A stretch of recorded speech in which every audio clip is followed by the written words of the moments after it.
The soldiers found him on the floor of a palace in Babylon, unable to speak, his skin burning with fever.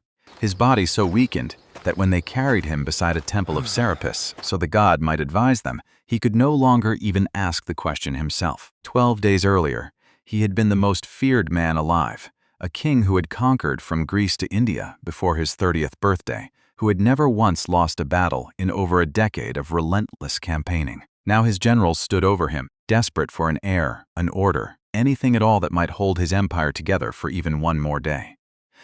Later sources record his final word as the strongest, though historians debate whether he ever said it at all or whether the line was invented afterward to explain the chaos that followed.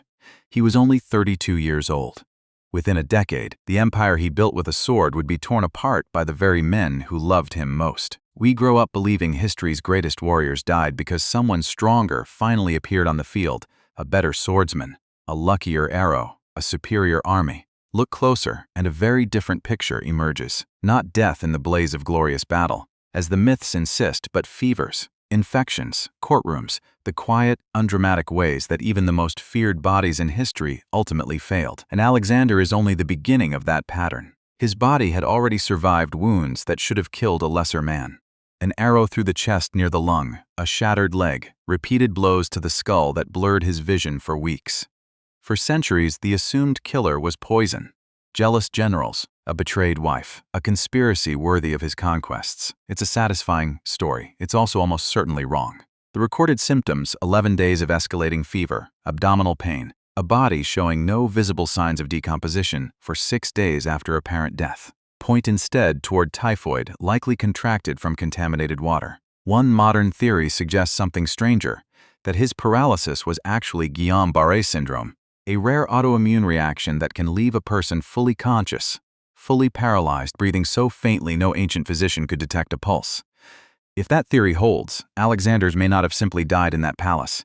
He may have been alive, aware, unable to move or speak, listening to his own funeral being planned. Whatever ultimately killed Alexander, one fact survives every competing theory. The greatest conqueror of the ancient world wasn't defeated by an army, a rival king, or a sharper blade. He had beaten every enemy that stood in front of him.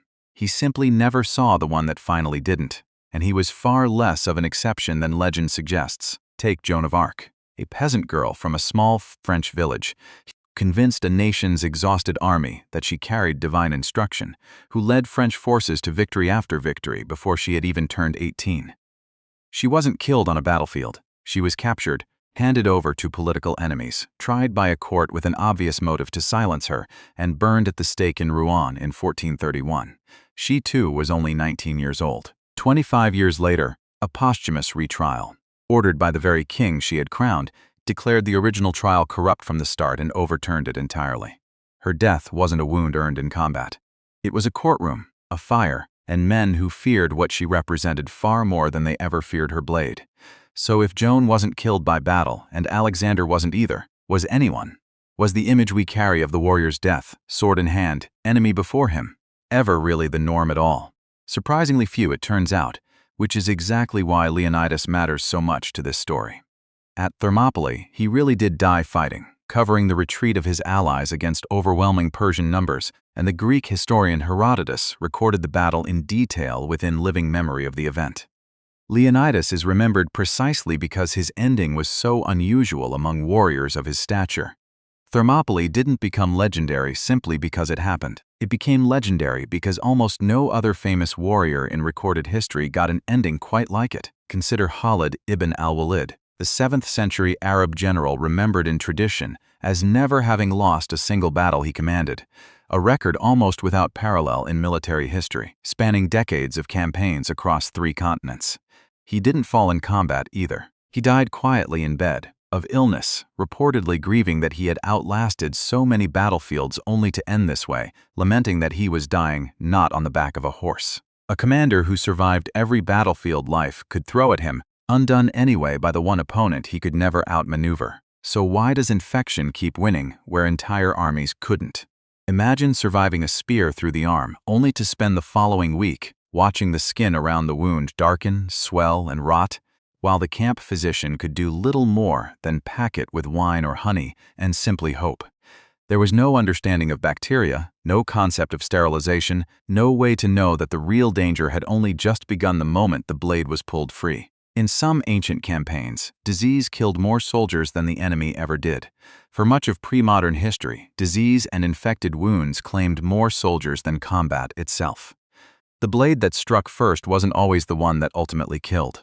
Often it was the fever that followed 3 days later, in a tent far from any battlefield, far from any glory at all, tended by men who had no real weapon against it. That's the twist worth sitting with.